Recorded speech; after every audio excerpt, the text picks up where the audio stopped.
Boa noite, que Deus nos abençoe, possamos todos nós termos aqui nessa noite um encontro proveitoso, agradável, e consigamos aqui fazer algumas reflexões em torno dos ensinos de Jesus à luz da doutrina espírita.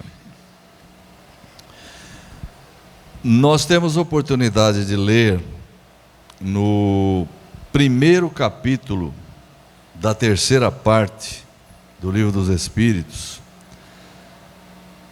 algo assim: a lei natural é a lei de Deus, a única necessária à felicidade do homem. Ela lhe diz o que ele deve ou não fazer, e ele só se torna infeliz quando se afasta dela. Lemos também: a lei natural ou divina é de todos os tempos, de todos os lugares. Ela é eterna e imutável como o próprio Deus.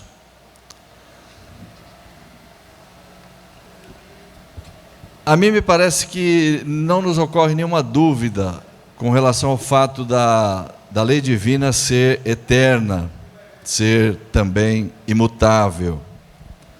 No entanto, cumpre que façamos em torno disso algumas reflexões.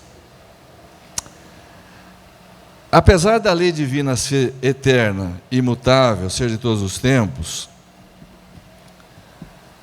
o modo como ela tem sido trazida para a humanidade em todas as épocas, porque em todas as épocas houve reveladores, missionários, aqueles que muitas vezes chamamos de profetas.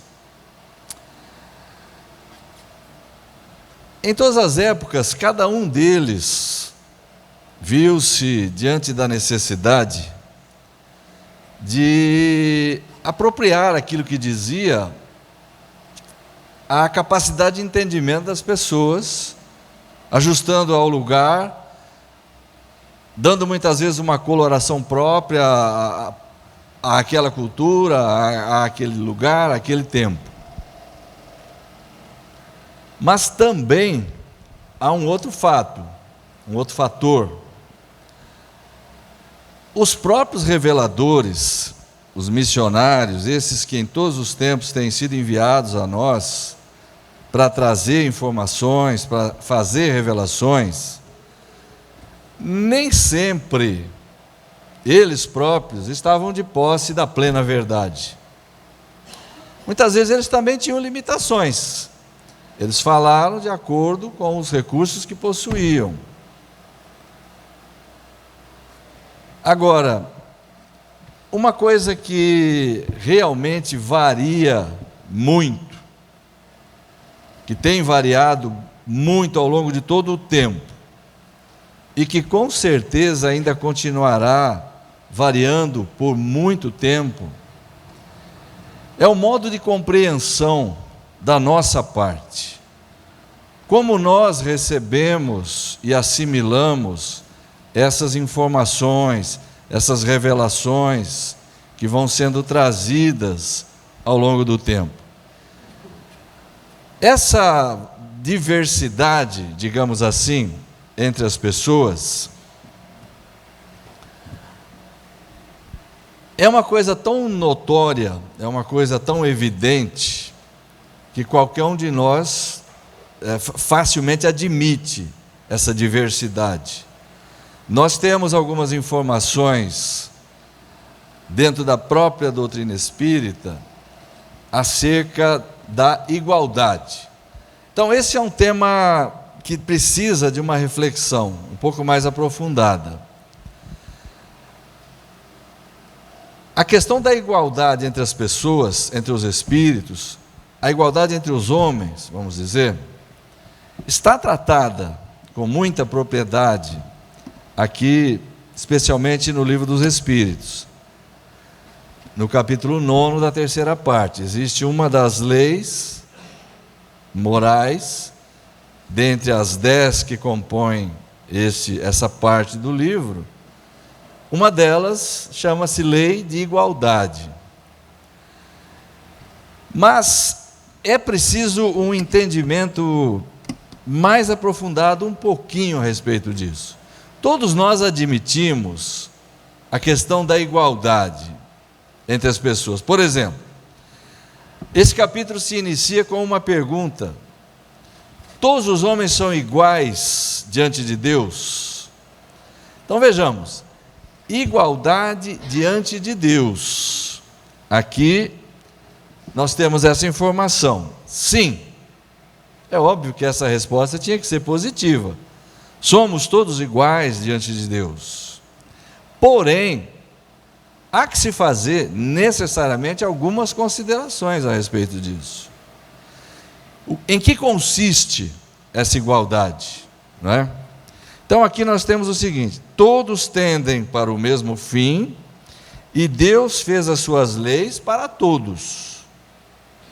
Dizeis frequentemente: o sol brilha para todos, e com isso dizeis uma verdade maior e mais geral do que pensais.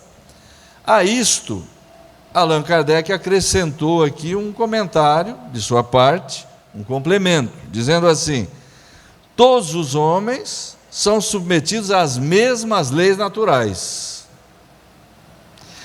Todos nascem com a mesma fragilidade. Todos estão sujeitos às mesmas dores, e o corpo do rico se destrói, assim como o do pobre. Deus não concedeu, portanto, superioridade natural a nenhum homem, nem pelo nascimento, nem pela morte. Todos são iguais diante dele. Esse ponto número 1 desse capítulo, igualdade natural, fica nisso. E é a isto exatamente que se resume a igualdade. Porque tudo ou mais que nós observarmos nas pessoas são desigualdades. Ou seja, se nós olharmos, aqui nós estamos em cerca de 40 pessoas, em torno disso. Aceitamos com a maior naturalidade possível, todos nós aceitamos, que aqui não há duas pessoas iguais. E eu não estou falando do ponto de vista físico. A menos que aqui houvesse 2 gêmeos univitelinos, por exemplo, que são gêmeos idênticos. Isso é possível. Fisicamente pode haver igualdade. São clones. É quando um espermatozoide fecunda um óvulo e dali nascem 2 pessoas. Esses são necessariamente do mesmo sexo, são fisicamente absolutamente iguais. São clones, são raros, mas existem. Os outros gêmeos, nós sabemos que são gerados de forma diferente. É um espermatozoide para cada óvulo. Então, eles nascem, às vezes, parecidos, mas não necessariamente. Os univitelinos são idênticos. Então, do ponto de vista físico, é possível que haja essa identidade. No entanto, nós estamos falando do ponto de vista moral.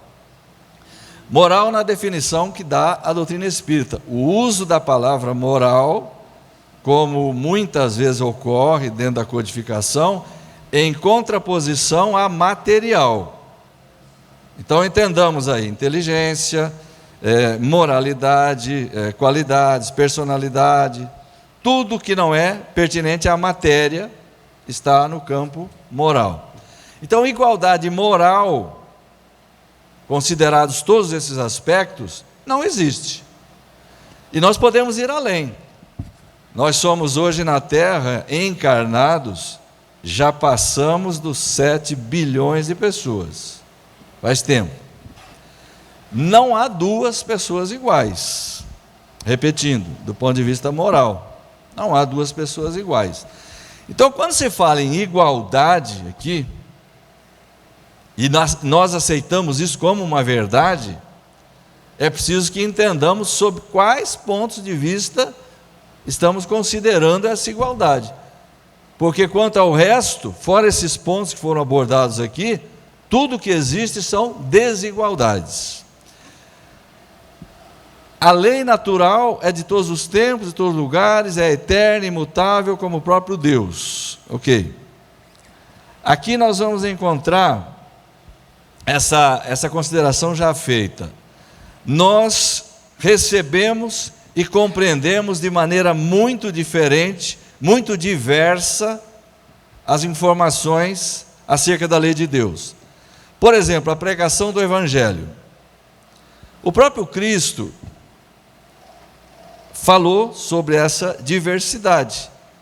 Como espírito puro ou perfeito, na denominação espírita, ele tinha pleno conhecimento, ele tinha total conhecimento dessa realidade do ser humano. Ele sabia muito bem sobre o que ele estava falando. Então, nas suas pregações, ele também levou isso em consideração. Provavelmente em diversas partes, mas há uma parte mais específica dos evangelhos em que ele aborda essa questão de uma maneira muito clara, muito embora através de uma parábola, mas ela é muito clara. Dá claramente a entender como é que ele contemplava essa diversidade, como é que ele a conhecia e como é que ele a considerava. Portanto, antes de entrar propriamente nessa apreciação do que ele diz, vamos estender um pouquinho aqui para o item 2, onde começam a ser abordadas as desigualdades. E é preciso que a gente entenda bem, se somos iguais diante de Deus, quais as razões pelas quais somos tão diferentes? Por que um sofre mais, outro sofre menos? Por que um passa por uma doença que o outro não passa? Por que isso, por que aquilo? Por que você se considera altamente infeliz, com problemas sérios, gravíssimos, e o outro não tem os mesmos problemas? Então é preciso que a gente tome essa questão do ponto de vista espírita, porque senão a gente não vai conseguir entender. A partir então da questão 804, que é a segunda daquele capítulo ali, nós começamos a entender mais claramente as razões das desigualdades, as razões da diversidade entre as pessoas. O que o Espiritismo vai dizer? Primeira coisa, ponto básico: existe um momento zero para qualquer espírito. Todo espírito tem o seu ponto de partida, e ele é sempre o mesmo para todos, invariavelmente. Deus não cria desigualdades, Deus não concede superioridade natural a ninguém, não há privilégio na criação. Há, porém, em torno disso, um ponto altamente relevante que tem que ser considerado. Todos nascem em igualdade de condições, todos partem do mesmo ponto, mas não ao mesmo tempo. Então essa é a informação-chave. Deus tem criado de toda a eternidade. Imaginemos o que seja a eternidade.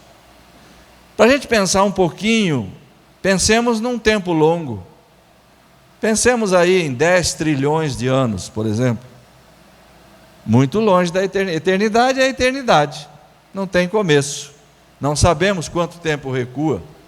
300 trilhões de anos. Ora, se Deus tem criado de toda a eternidade, em todos os tempos, houve espíritos evoluindo, construindo a sua trajetória de crescimento e alcançando o grau máximo de aperfeiçoamento, espírito puro ou perfeito. Ora, a partir então desse ponto,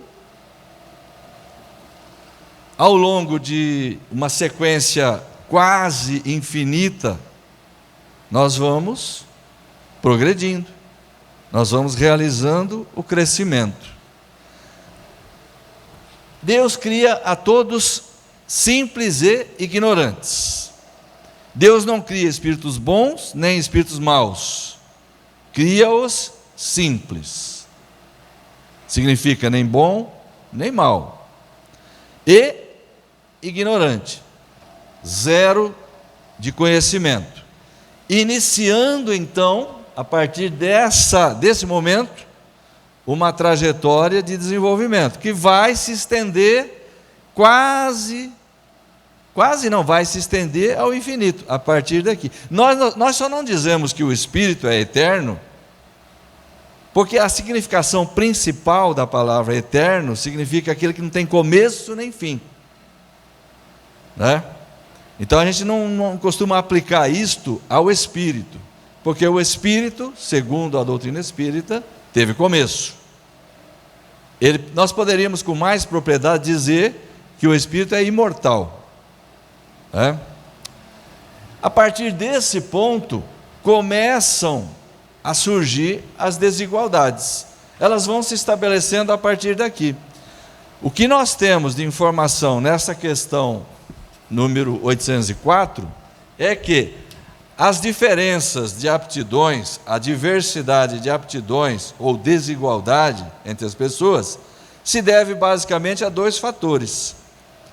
Um deles é o tempo, o grau de experiência, o tempo que cada um já viveu, um número maior ou menor de reencarnações, que naturalmente proporcionou a cada um grau maior ou menor de experiência. Mas há um segundo fator, que também é altamente determinante, que se chama vontade, que é o uso do livre-arbítrio. Às vezes o espírito com mais tempo, maior número de encarnações, está mais atrasado do que um que foi criado há menos tempo. Isso se deve ao fator vontade, aplicação, determinação, o modo como cada um se aplica ao seu processo de crescimento, o modo como cada um procura realizar o seu crescimento, o modo como cada um se preocupa com isso e se dedica a isso. Então, do nosso ponto de vista, do ponto de vista da doutrina espírita, fica assim estabelecido: Deus não cria desigualdades, não cria privilégios, mas elas vão se estabelecendo ao longo do tempo, por conta do grau de experiência de cada um e o esforço que cada um vai realizando. Agora, apesar de não criar desigualdades, Deus permite que os desiguais convivam, e é esse o nosso cenário. É por isso que nós enxergamos aqui tanta diversidade. Deus permite que os desiguais convivam, para que os mais adiantados possam ajudar o progresso dos mais atrasados, e segundo, para que essa convivência, esse intercâmbio, essa visão da dificuldade alheia, essa visão do sofrimento alheio, possa despertar em cada um o sentimento de caridade, que a lei de caridade possa ser cumprida. Colocado isso, enxergando as coisas dessa maneira, nós compreendemos facilmente por que o cenário na Terra se apresenta dessa forma. E aquela pessoa que sofre mais, se nós sofremos muito, nós vamos ter que compreender que nós estamos construindo isso ao longo de muito tempo. Nós vamos ter que compreender que essa é a nossa realidade atual, fruto daquilo que nós já realizamos ou que deixamos de realizar até aqui. Então, a nossa situação de hoje se deve àquilo que foi feito anteriormente, ou que deixou de ser feito. Cumpre, entretanto, que nós compreendamos mais profundamente ainda que mudar esta realidade, que mudar esta situação, caso ela não nos agrade, também corre por nossa conta. Nós podemos mudar essa realidade. Eu disse aqui no início a frase inicial, a frase que começa o capítulo 1 da parte 3ª. A lei natural é a lei de Deus, a única necessária à felicidade do homem. Ela lhe diz o que ele deve ou não fazer, e ele só é infeliz quando se afasta dela. E se nós quisermos ir até o capítulo 1 da última parte, penas e gozos terrenos, nós vamos encontrar ali a questão 920 e a questão 921, que também vão reforçar essa compreensão. Podemos ter felicidade plena na terra? Não. Por que que não? Porque aqui é um mundo de provas e expiações, e a vida foi dada a cada um aqui como prova ou como expiação, ou ambas as coisas. Cumpriria então perguntar: o que é que eu estou fazendo aqui? Por que que eu estou aqui e não estou num mundo melhor? Problema nosso. Na nossa trajetória de crescimento, nós ainda não conseguimos conquistar dar esse salto. Apenas isso. Está em nossas mãos realizar isso. Está ao nosso alcance. Cumpre apenas que o esforço colocado nisso seja suficiente para que a gente possa galgar uma condição melhor. Aqui na terra não existe felicidade plena, felicidade completa. Um problema ou outro sempre vai ter. Por quê? Que é um mundo de provas e expiações. E depois, na sequência aqui, da questão 921, ele vai perguntar aqui: até que nós alcancemos uma condição melhor, nós não podemos gozar de uma felicidade relativa. E aqui, essa informação vem apenas complementar aquilo que já foi dito. O homem é, na maioria das vezes, o artífice da sua própria infelicidade. Notem que a palavra usada aqui é homem, não é espírito. Ele está dizendo do ponto de vista terreno, do sujeito encarnado. As palavras na obra do Kardec são muito precisamente empregadas. Homem é tecnicamente tem um significado, é o sujeito encarnado. Você começa lá atrás, vai ler assim: há no homem 3 coisas: alma, perispírito e corpo. No homem, depois que desencarna, some o corpo, fica só a alma e perispírito, que vão compor o chamado espírito, com E maiúscula, né? Então aqui ele vai dizer: o homem é, na maioria das vezes, o artífice da sua própria infelicidade. E aqui ele vai dizer de novo aquilo que já foi dito lá naquela frase que eu mencionei. Praticando a lei de Deus, ele pode poupar-se de muitos males e gozar de uma felicidade tão grande quanto o comporta a sua existência num mundo como este.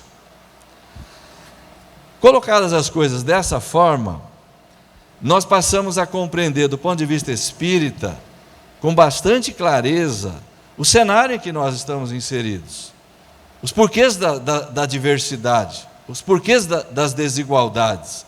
Nós sabemos que isso se deve à nossa própria condição, à condição própria de cada um. E aí, quando Jesus contempla isto, e ele o faz na parábola do semeador, camarada, eu vou usar o preto aqui, porque o verde está muito fraquinho, tá? Sem duplo sentido, ok? Em Mateus 13, em Marcos 4 e em Lucas 8. Essa parábola está presente nesses 3 evangelhos oficiais. Os evangelhos oficiais são 4, como nós sabemos. Ocorre que, em algum momento, por volta do século II, ali pelo ano 160, uma autoridade religiosa decidiu quais seriam os evangelhos que seriam inseridos no cânone, né?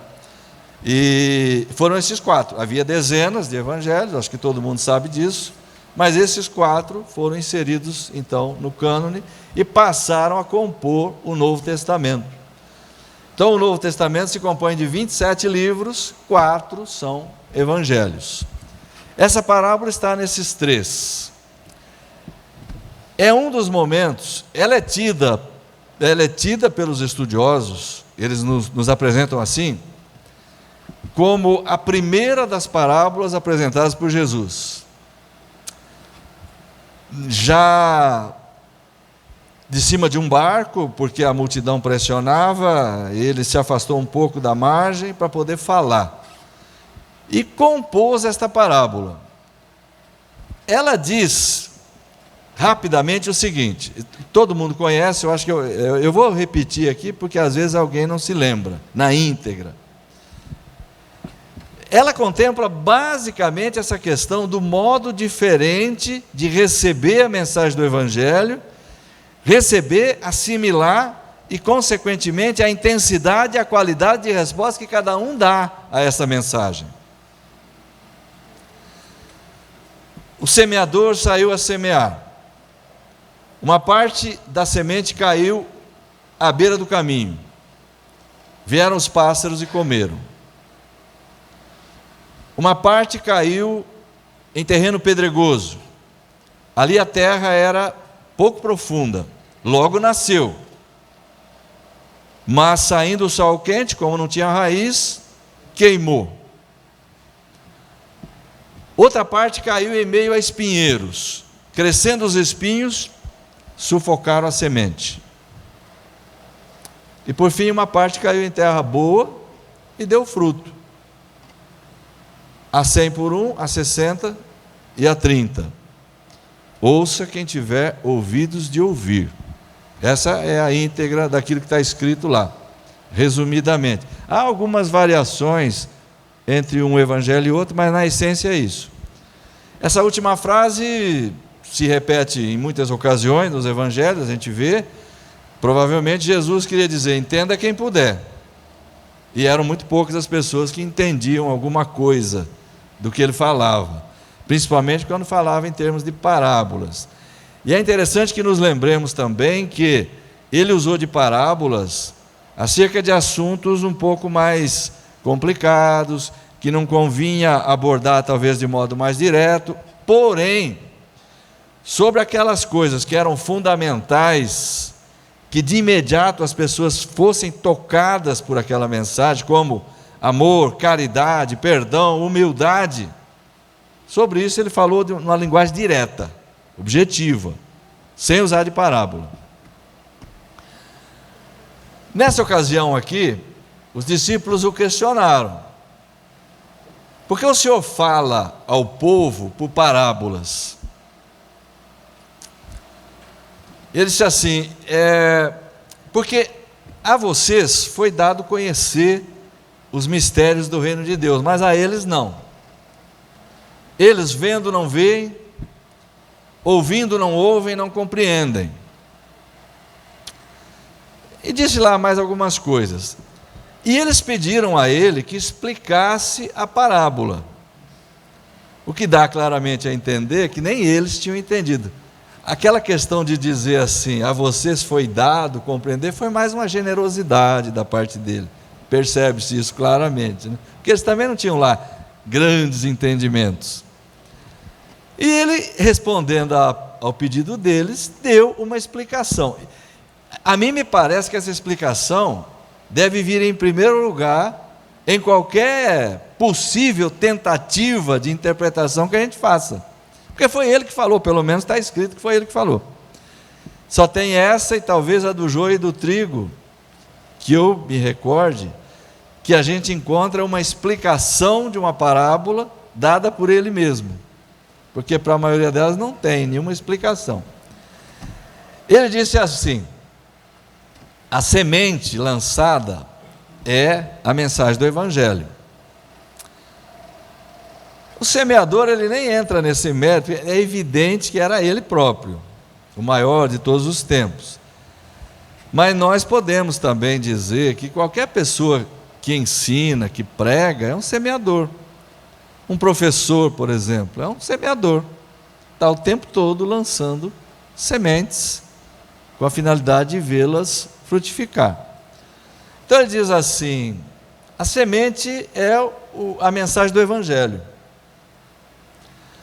Aquela que cai à beira do caminho e os pássaros comem, é quando a pessoa ouve e não compreende.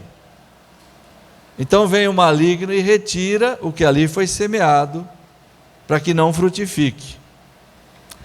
E aqui eu vou fazer uma pausa para uma reflexão, uma curiosidade, na verdade. São 3 evangelhos. Há algumas pequenas diferenças no modo de apresentar uma palavrinha ou outra, né? Essa, por exemplo, na explicação de Jesus, em Mateus, a gente encontra essa palavra aí que eu falei. Vem o maligno e retira o que ali foi semeado, para que não dê fruto, para que a pessoa não aproveite o ensinamento. Em Marcos, nesse mesmo lugar, está outra palavra, Satanás. E em Lucas, encontramos a palavra diabo. Vejam que é uma curiosidade apenas.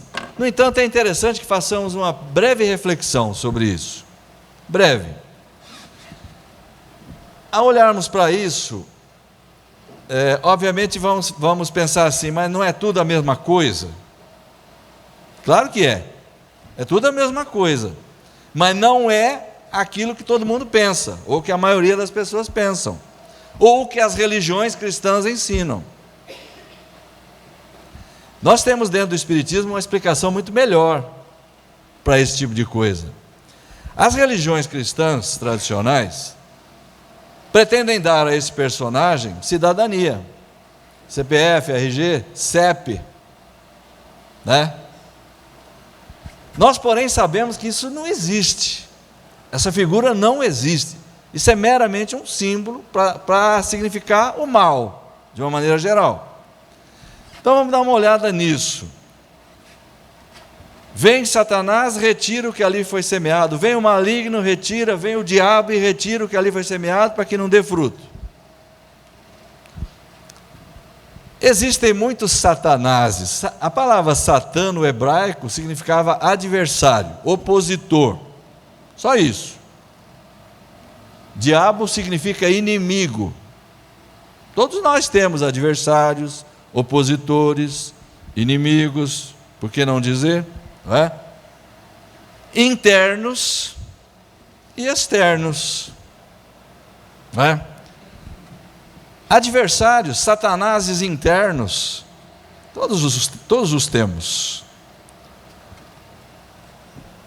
As chamadas paixões, ou as más paixões, se quisermos ser mais precisos, como egoísmo, orgulho, inveja, cobiça, sei lá o que mais, cada um sabe de si, eu sei das minhas, e sei muito mal, mas cada um se conhece a si mesmo.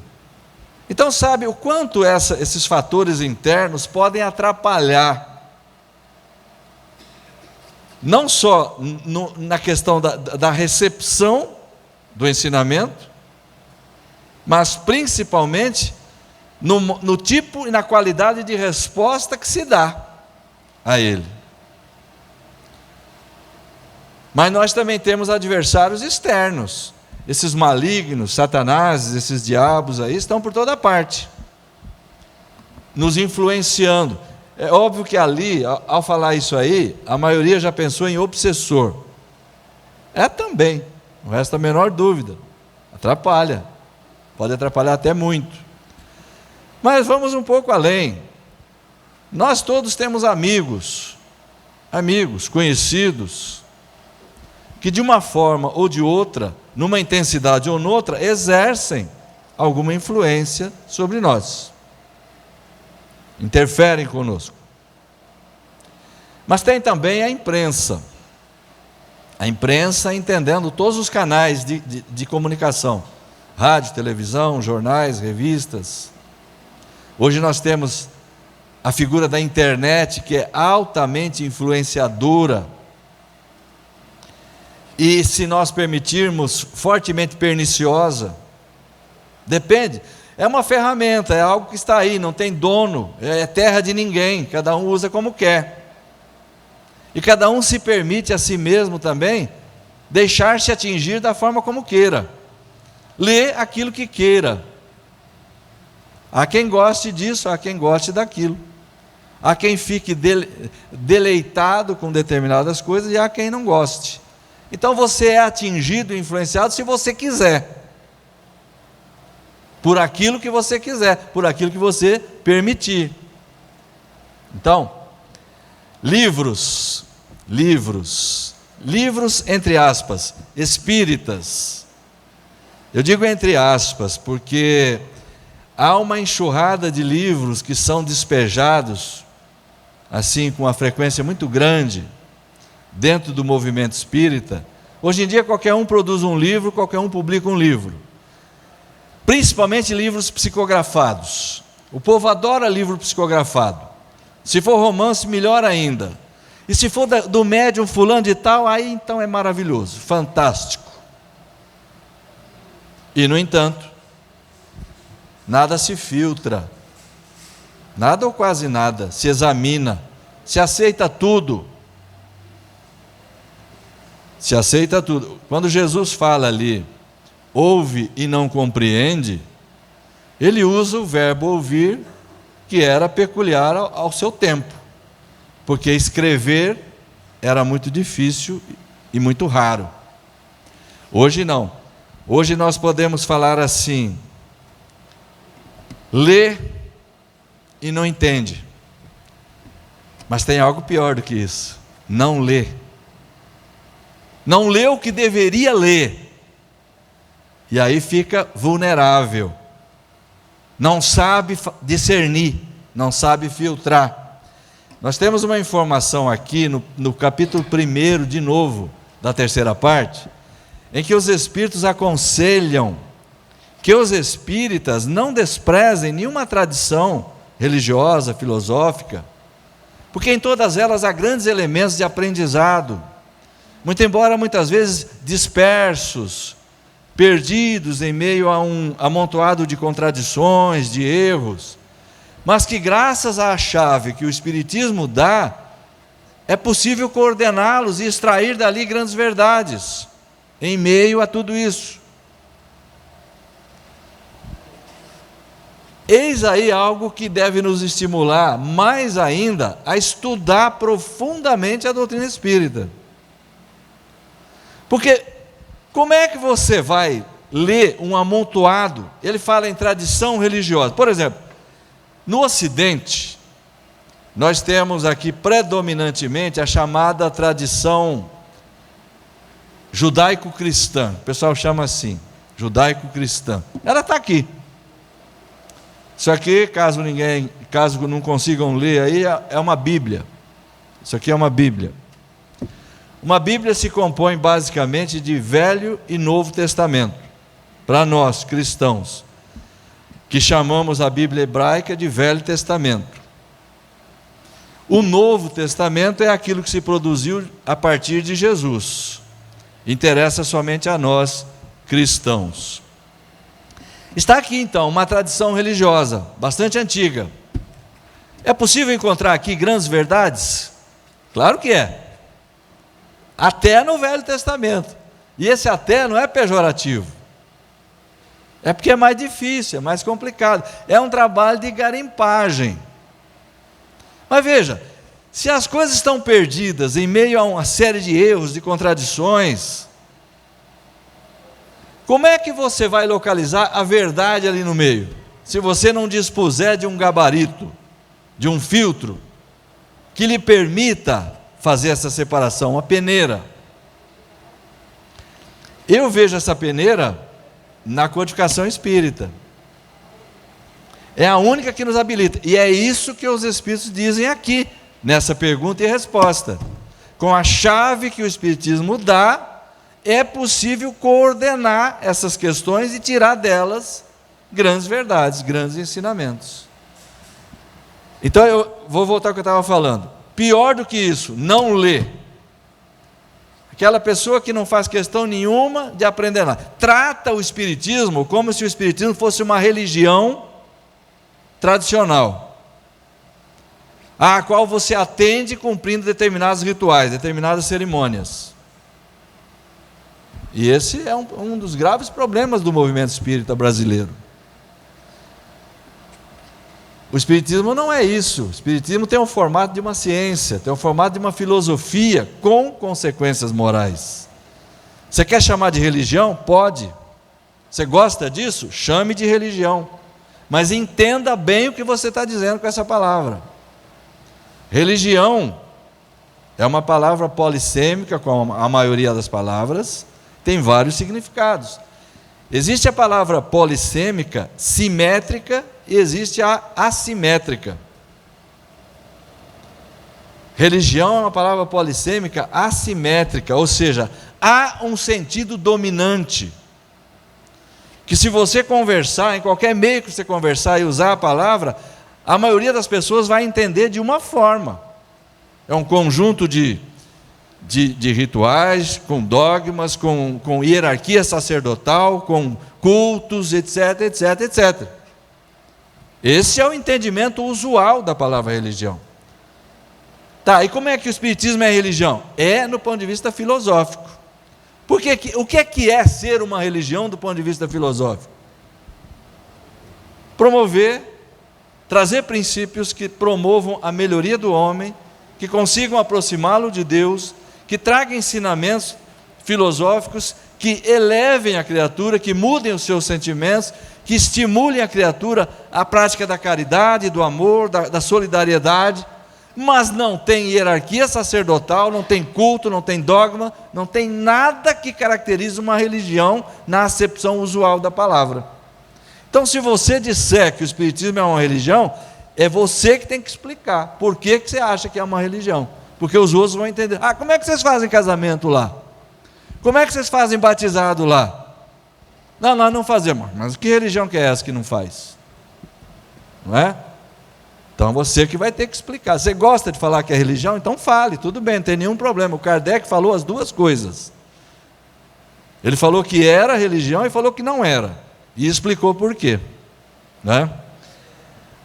Então, quando nós pegamos isso aqui, se você for examinar uma tradição como essa aqui, judaico-cristã, você vai perceber que existem grandes verdades, até no Velho Testamento.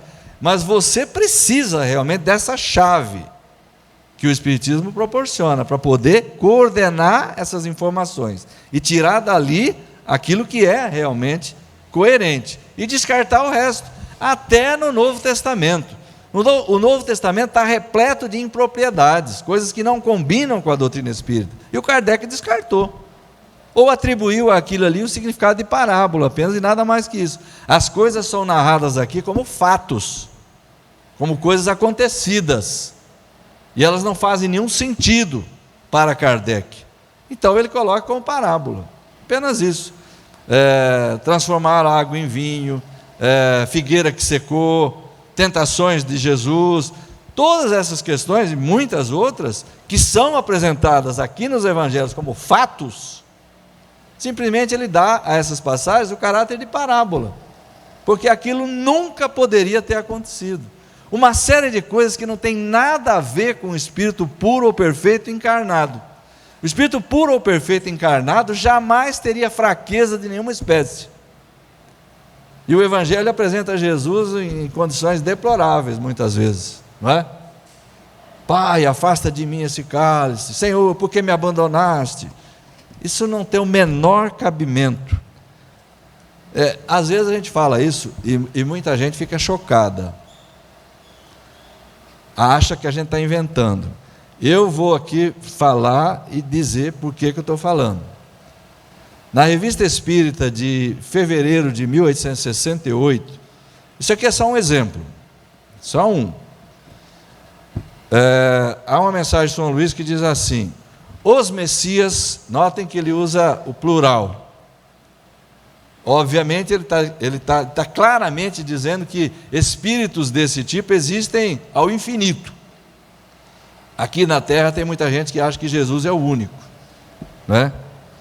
Seres superiores, chegados ao mais alto grau da hierarquia celeste, depois de terem atingido uma perfeição que os torna infalíveis, daí por diante, acima das fraquezas humanas, mesmo na encarnação, atenção para essa frase, acima das fraquezas humanas, mesmo na encarnação.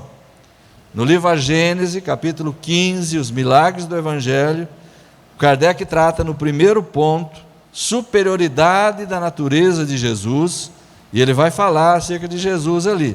Um espírito puro ou perfeito, devia viver mais da vida espiritual do que da vida material, da qual não tinha as fraquezas, sua superioridade não era devida ao seu corpo, que era igual ao de todos nós, mas à natureza excepcional do seu espírito, que dominava a matéria de modo absoluto.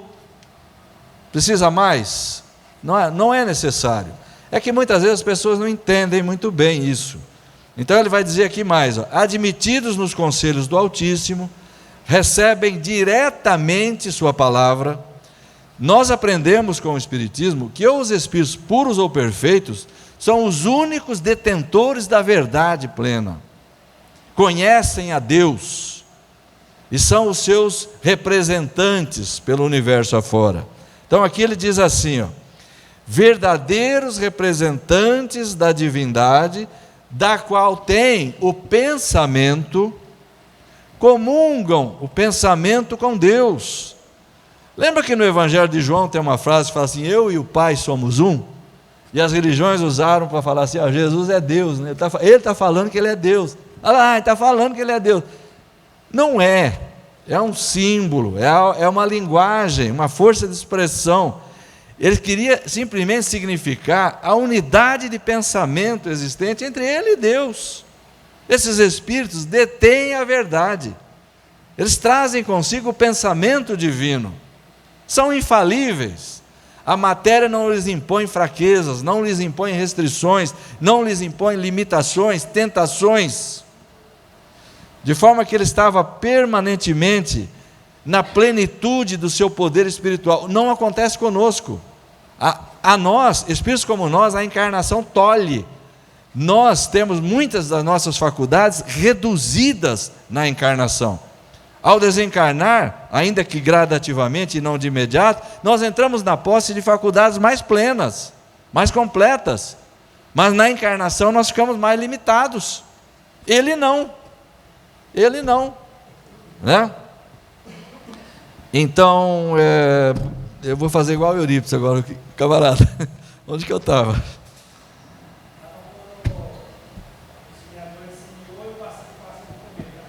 Isso, aí vamos deixar o semeador então semear, mais uma. Aí vem aquela que caiu na pedra, né? Terreno pedregoso, terra rasa, nasce logo, sal queima porque não tem raiz. Na verdade, por que essa nomenclatura de Satanás? Eu estava aqui, né? Não, aqui nós já falamos, né? Na visão espírita nós já falamos sobre isso, né? Sobre o quê? Maligno é tudo que é mal. Se você disser tal coisa é maligna, é porque ela faz mal. Então o que acontece? A expressão foi colocada como se maligno fosse um personagem, né? Veio o maligno e retira. Aí o outro colocou Satanás, o outro colocou diabo. Então fica essa coisa que é uma entidade malévola que vem e faz isso. No nosso entendimento, o que pode interferir conosco e prejudicar o nosso entendimento e atrapalhar o nosso rendimento espiritual é a nossa própria inferioridade, a nossa própria limitação e a nossa própria má vontade. Só isso. Esse é o maligno que existe em nós. Má vontade, falta de iniciativa, falta de aplicação, falta de esforço.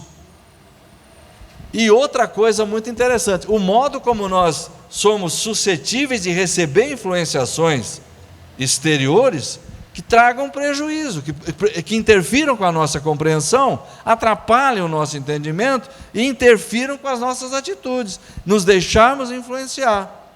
Trata-se apenas disso. Aí tem aquela que caiu e morreu pelo sol quente.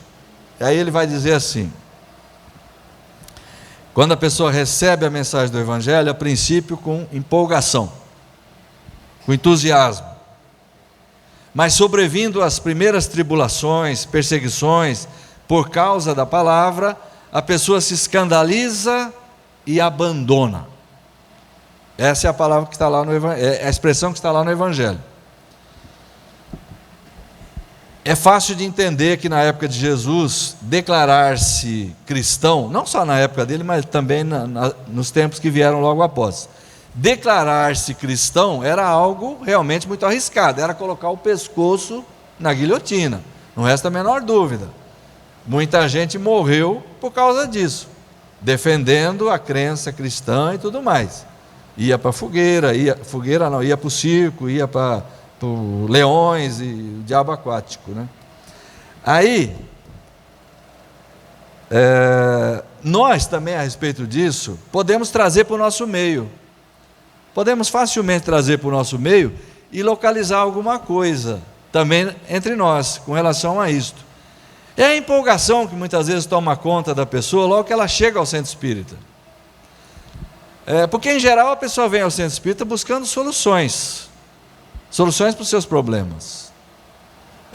E às vezes fica uma coisa mal entendida. Algumas pessoas acham que o centro tem que resolver o problema dela. E esse é um problema sério, porque o centro não vai resolver o problema de ninguém. Ele vai ajudar cada um a resolver o seu problema. A doutrina espírita, eu vou repetir uma coisa aqui que eu disse no início, não sei se ficou bem clara. Eu não sei fazer palestra de autoajuda. Eu só, muito mal, sei fazer palestra espírita. Até porque a mim me parece que a força consoladora do Espiritismo reside exatamente no esclarecimento que ela traz para a criatura sobre todas as questões da vida. Essa visão diferente que o Espiritismo dá faz com que a pessoa compreenda as razões das dores, dos sofrimentos, as vidas passadas, o futuro de cada um, a realidade presente, o que é que se pode fazer, como lidar com as situações, fazer o bem, procurar, na medida do possível, fazer a caridade, fazer o melhor, para tentar mudar a situação, virar essa situação. Então, essa questão, muitas vezes, de achar que alguém vai resolver o nosso problema, isso me lembra uma coisa muito comum, quando a pessoa casa na expectativa de que o outro a faça feliz. Isso é uma burrice de uma enormidade tão grande, não é, Mário? O sujeito que fala para a moça assim, eu vou te fazer feliz, é um mentiroso. E a moça que acredita nisso é burra. Porque ninguém faz ninguém feliz. Ou você é feliz ou não é, né? Um amigo nosso que já desencarnou, um espírita famoso, o Richard Simonetti, ele costumava, ele escrevia e falava assim, perguntaram a ele uma vez assim, como ser feliz no casamento? E ele falou, sendo feliz antes. Porque não espere que você vai ser feliz a partir do momento que você vai se casar, que aquela pessoa vai me fazer feliz. Não vai. É você que tem que ser feliz. Agora, pensar que o centro espírita vai te fazer feliz, vai resolver o teu problema, também é uma ilusão enganosa. Você que tem que resolver o seu problema. O centro espírita vai te ajudar, o espiritismo vai te esclarecer, você vai encontrar pessoas amigas, solidárias, que vão te amparar, te aconselhar, que vão te abraçar, mas resolver o seu problema, não vai. Então, às vezes a pessoa chega ao centro empolgada, começa fazendo parte de todas as atividades, quer fazer tudo que tem no centro, começa com força total, mas ainda não estudou, ainda não aprendeu, ainda não compreende direito o que ela está fazendo, para quem, para que está trabalhando. Ao perceber que o problema não se resolve, que as coisas não se modificam da forma como ela esperava, que a princípio ela experimenta um alívio, até porque os espíritos vão dar uma força, mas se a pessoa não se modifica, daqui a pouco voltam todos os problemas. Aí ela vai dizer, mas não está ajudando em nada, não resolveu o meu problema, eu vou embora, e some. Semente plantada em terreno pedregoso, nasce logo. Mas os primeiros problemas, primeiros sofrimentos, primeiras dores, acabam com o entusiasmo. Tem a parte dos espinheiros, que nós vamos falar só 2 palavrinhas rápidas. Cai em meio a espinheiro. O espinho cresce, sufoca. Até tem um pouquinho de terra, porque nasce. Mas o que acontece? Ele fala assim: a pessoa recebe a mensagem do Evangelho, até aceita, mas o que acontece? As preocupações do mundo, as atrações mundanas, o fascínio das riquezas, acabam exercendo sobre a pessoa uma influência maior, acabam tendo preponderância, acabam desviando a pessoa daquele entusiasmo espiritual que havia brotado, mas que não teve firmeza, e as atrações outras, materiais, preponderaram. E por fim, uma parte cai em terra boa e dá fruto. Só que ainda aí, ele vai dizer, isso é quando cai num coração bom, receptivo, que acolhe a mensagem e procura fazer dela o melhor uso possível. Nós diríamos assim, que acaba resultando em boas obras, acaba resultando na transformação da pessoa, no seu melhoramento, etc, etc. Agora, ainda aqui, falando de diversidade, que a gente está falando disso desde o começo, ainda aqui Jesus contempla a questão da diversidade, porque ele fala, uma deu fruto a 100, outra a 60, outra a 30. Então mesmo aí ele fala, as pessoas são diferentes, nós somos diferentes. Então consequentemente, o modo de, ainda que recebamos bem, ainda que sejamos receptivos, que venhamos a dar a mensagem do Evangelho a melhor acolhida possível, e que ela nos leve a uma mudança, a um esforço, enfim, a boas obras, cada um vai responder numa intensidade e numa qualidade que lhe é própria. Então ele falou em 3, porque é uma coisa didática, mas ele podia falar em 7 bilhões, de maneiras diferentes. Ele falou só em 3, porque cada um é cada um, né? Então, para encerrar, todas as questões abordadas aqui nos levam a refletir sobre uma coisa básica: perante Deus, somos todos iguais. Mesmo que não tenhamos a mesma cor, mesmo que não tenhamos o mesmo nível social, mesmo que sejamos de sexos diferentes, mesmo que sejamos de raças, de etnias diferentes. Hoje o pessoal não gosta que fale em raça, né? Não pode falar. Hoje não pode mais. Então vamos falar em etnia, que é uma palavra mais bonita. Raça só tem 2, boa e ruim. Raça só tem 2, boa e ruim. Flamenguista e não flamenguista também. Então, camarada, a gente tem que aguentar essas coisas, né? A pergunta final seria esta, uma reflexão em torno dessa questão, principalmente da mensagem do Cristo. Diante da mensagem do Evangelho, diante da mensagem espírita, que nós consigamos refletir, nós com nós mesmos. Que tipo de terra sou eu aqui, ao longo dessa vida? Como é que eu estou sendo? Porque beira do caminho é terra dura, terra que não aceita nada, agora não é hora, deixa para lá, deixa para depois, não estou interessado. Terreno pedregoso é aquele que é fogo de palha, começa, mas não, muita iniciativa e pouca acabativa, né? Espinheiro, qual o grau de preponderância que as coisas materiais têm sobre nós, como nós permitimos que essas coisas interfiram com o nosso progresso espiritual, se elas nos prejudicam muito ou pouco ou nada, ou se nós somos terra boa, e se somos, em que grau? 100, 60, 30? Difícil, pode ser 20, 10, 5, o importante é ser terra boa, acolher a mensagem, e tentar fazer dela o melhor uso, porque o maior interessado em subir, em melhorar, para ser feliz, como foi dito aqui, ela diz ao homem o que ele deve ou não fazer, e ele só é infeliz quando se afasta dela.